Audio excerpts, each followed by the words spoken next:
You might be planning your summer holiday, but while you're thinking about summer, make sure you don't get burnt with the stock market. What's happening? Well, the summer is likely to be extremely volatile, and I'm going to explain to you exactly why. Give you the reasons, but I'm also going to finish with some good news for you so you can adjust portfolios, you can adjust your investments, take advantage of opportunities to make sure that you're more financially secure.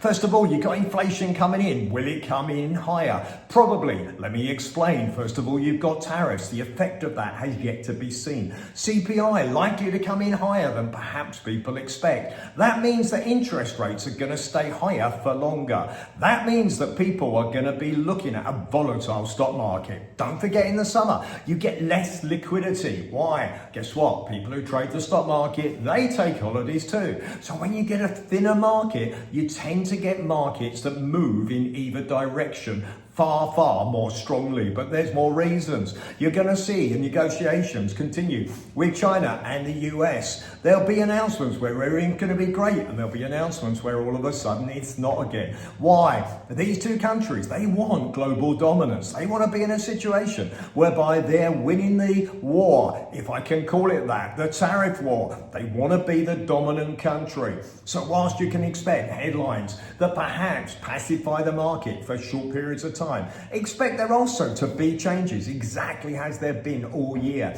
Don't think one announcement is going to change everything. It isn't. Reality is it's deep-seated. The people that back Trump, the advisors for Trump, they all are people that think that China has taken advantage of America. So whilst you'll get short-term announcements, expect the reverse as well. Same time, not only have you got the situation of inflation and therefore the Fed and interest rates, bond market affecting it, debt in America, 36 trillion and rising super quick. Of course, Elon Musk has spoken out against what Trump is doing by actually reducing tax on many to try and increase the economy. So just again, expect that whilst this debt is increasing, more and more people will be concerned about buying bonds, government fixed debt, which of course America needs people to buy the debt. Right now, you're seeing every week that America needs to issue bonds. They need to issue treasury bills. People need to be buying them.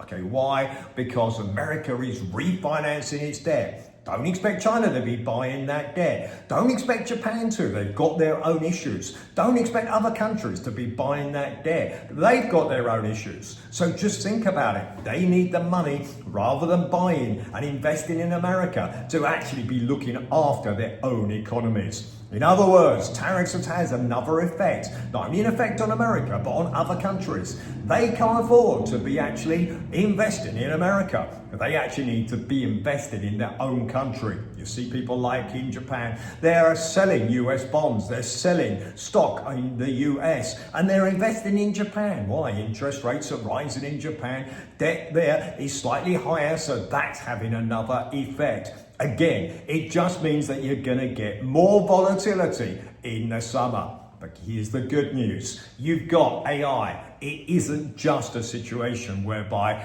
AI and robotics, people are talking about it. Is it just a boom that is going to crash? Okay, for me, ultimately, it's going to reduce inflation. It's going to make companies more efficient, more effective. You're going to see inflation coming down. So towards the end of the year, you're going to see the Fed is going to cut. When they cut, companies become more effective, whilst you might get this summer of extreme volatility. Expect ultimately by the end of the year us to be in a situation whereby we hit this dip, but we actually get a recovery. Do you agree? Leave a comment below. Keep following me to make sure you get an update on the market where you get common sense explained nice and fast so you can have a concise opinion of what's going on in the stock market and what you should do to invest your money to make money for your future.